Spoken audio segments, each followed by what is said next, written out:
Hello, I'm Susan Khalje. I'd like to share with you a few thoughts on buying fabric and just how much to get.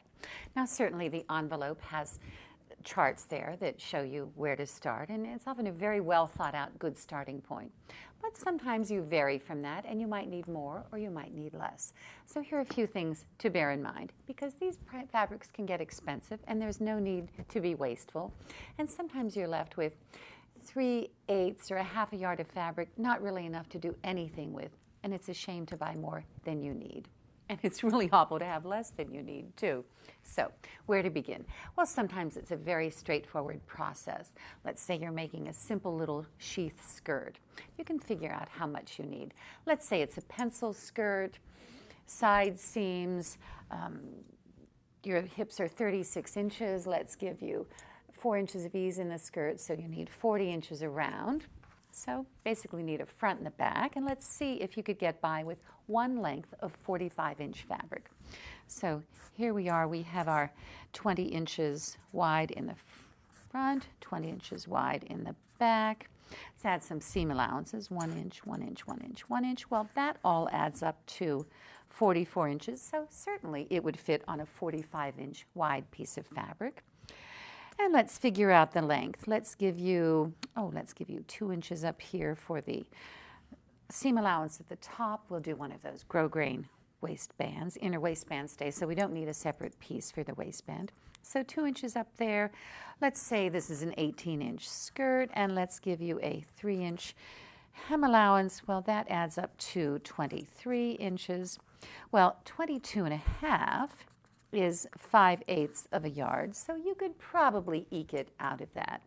Well, that's pretty simple, and obviously if you were any bigger than that, you would need 2 lengths. Same thing for a sheath.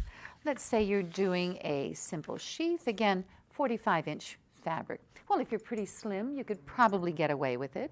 Let's say, again, your hips are 36 inches. We'll do that 4 inches of ease. So that takes us to 40. But if we have a front on the sheath, here's your front piece, 20 inches wide. But we have 2 backs because we have a center back zipper. So there's one back and there's another. I think it would be difficult to fit this into a 45-inch with the fabric of 10 inches here, 10 inches here, 1, 2, 3, 4, 5, 6. Well, it's 46 inches wide. You'd be really kind of squeezing it into not quite enough fabric if you tried to do that in one pass on 45-inch wide fabric. So in that case, you wouldn't be able to get by with one length, allowing extra, of course, for seam allowances at the shoulder and a hem length. You would need 2 lengths. So you can see a little bit of the logic that goes into this. But of course, there are other factors to bear into mind. What if you have a big pattern, something like this? Well, you probably want to have a little extra fabric to play around with so that you don't end up with maybe these 2 flowers right next to each other in a strategic area. Well, the best way to work around that and to know exactly how much fabric you're going to need is to take your muslin with you to the fabric store. I've done it dozens of times. You fit the muslin, you take it apart, and then you just lay it out. The advantage of that is you have a full set of pattern pieces, not just half of them that you have to fold and not know what's going on under the fold. A full set of pattern pieces, and you often get a better layout that way than if you have to work according to a fold. And you can really calculate exactly what's needed. So this one, little bit of thought. Now this thing is very beautiful, but you can see it has an enormous pattern, which has to be very carefully considered. It's got this lace border. You'd want to use that to its best advantage. I think a bit of thought would need to go into this. And since it's clearly not an inexpensive fabric, you don't want to buy more of this than you need. But your muslin in the fabric store, then you'll know. This is a gorgeous thing, but look at the size of these flowers. They need to be very carefully placed. I don't think we'd want that side by side in it.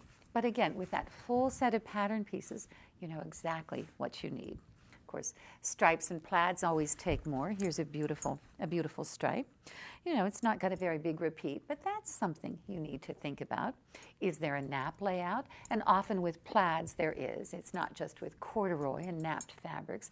Plaids can be one way, so you need to think about that. And certainly if you're working with lace, oh my goodness, then you really do have to have that muslin with you so that you know exactly how much of that lace is. The really beautiful French lace has gotten very pricey these days, and it's worth every penny and more, I think. But you don't want to skimp on the scallops that you need, really central to the beauty of that fabric.